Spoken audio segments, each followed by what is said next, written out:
Hello महाराज। हाँ बेटी यदि शादी के योग्य है हाँ तो सबसे पहले हक बनता है तुम्हारे बेटे हैं, उनसे पूछो। यदि उनके दिमाग में कोई लड़का ना आए हाँ तो फिर मंत्री तो है ही, अकल की पुटरिया मंत्री तो बता ही देगा। ऐसो है। कैसे है? लड़कों को भी हम अपने पास में बैठा के उनसे भी पूछेंगे, क्योंकि लड़के जब लड़का बाप के जवान हो जाए तो हर बात बाप को पूछ करके ही चलना चाहिए, उसी में सलाह होती है। आज भीष्मक ने अपने बड़े लड़के को बैठाला, रुकुम को पास में बैठाला और अपने मंत्री से कहा, दरबारियों से कहा कि आप लोगों की कोई नजर में हो तो आप लोग बताओ। तो मंत्री बोले, तुम्हारी अगर कोई समझ में हो तो तुम बताओ कहीं अपने देश में।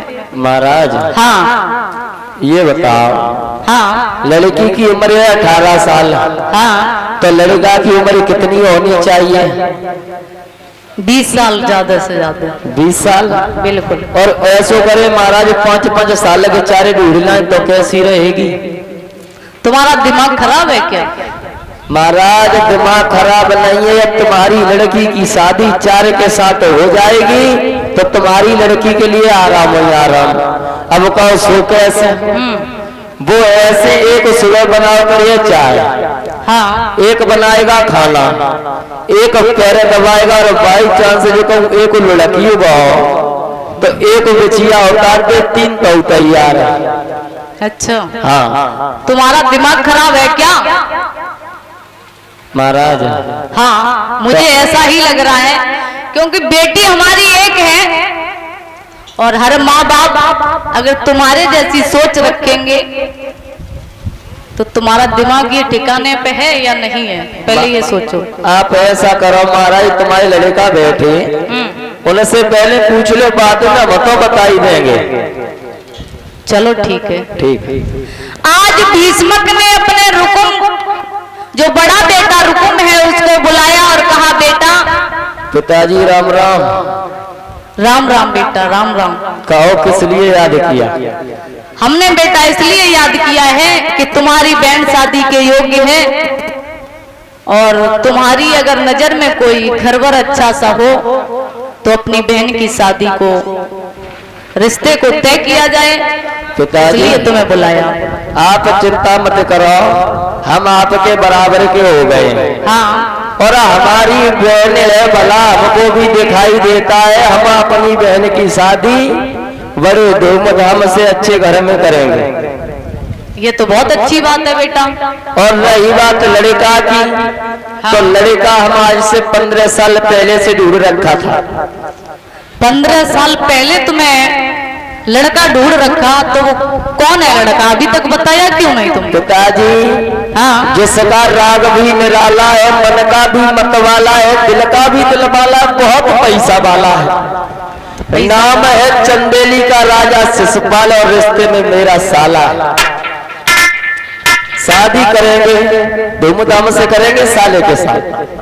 तुम्हारा दिमाग खराब है। रुको पिताजी, हाँ यदि बाप का जूता बेटे के पैर में बनने लगे तो बाप शांत हो जाए, वही ठीक है।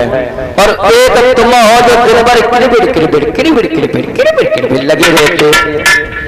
मेरी बहन है, शादी हम करेंगे, तुमको क्या मतलब है? हम अपनी साले के साथ करेंगे। तो उसने हमको अपनी बहन दे दी तो भला हम दे देंगे, क्या बुराई है? तुम्हारे खेत में कोई गेहूं कटवा जाए तो उसके खेत में गेहूं कटवाने के लिए नहीं जाओगे? बदले वाले का तो बदला देना पड़ेगा, इस जन्म में नहीं उस जन्म में, इसलिए इसी जन्म में दे दो, वो ठीक रहेगा। तुम्हारा दिमाग खराब है। रुको, तुमने कुछ भी नहीं सोच पाया। अपनी बहन और अपने साले के लिए, शादी के लिए तुम रिश्ता तय कर रहे हो, तुमने दिमाग में सोचा?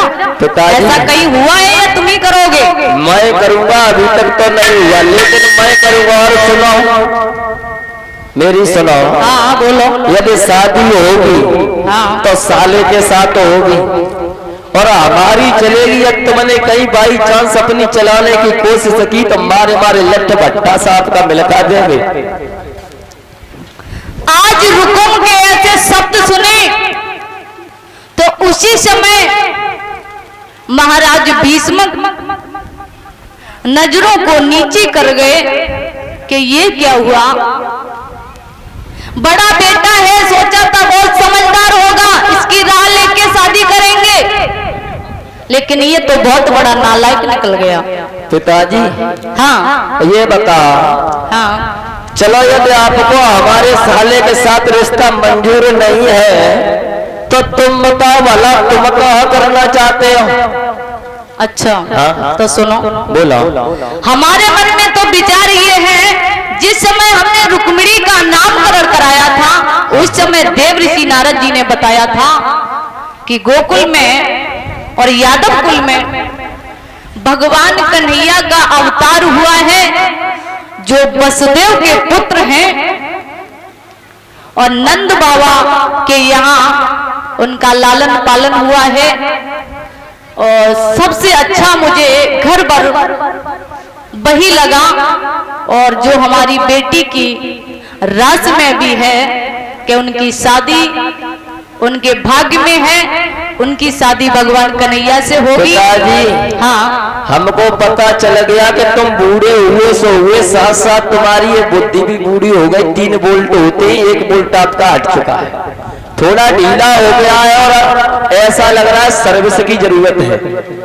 बेटा तुम्हें नहीं मालूम है, तुम्हारी अभी नई उम्र है, तुम्हें नहीं मालूम है, तुम कभी समाज में नहीं बैठे हो। पिताजी हाँ जो बात अभी आपने कही है दोबारा मत कह देना। कन्हैया तुम्हें नहीं मालूम, सुनो सुनो, तुम्हें नहीं मालूम है यदि हमारी बेटी की शादी कन्हैया के साथ में होगी तो इससे और बड़ी बात क्या हो सकती है, हमारा तो जीवन ही धन्य हो जाएगा।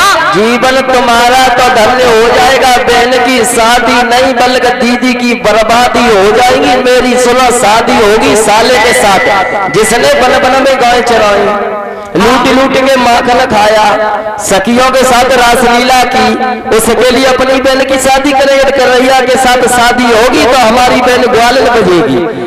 यदि शिशुपाल के साथ शादी होगी तो महारानी बजेगी। महारानी शादी करूंगा साले के साथ करूंगा, और तुम्हारी नहीं चलेगी मेरी चलेगी, समझे।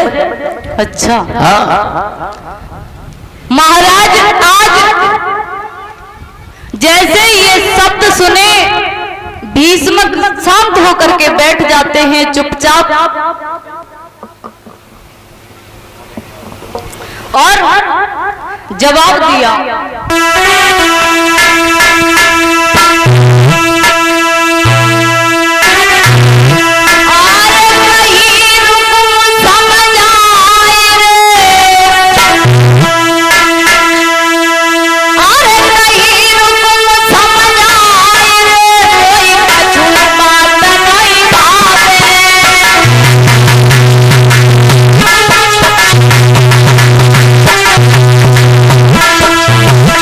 महाराज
शिशुपाल ने इधर रुकुम ने कहा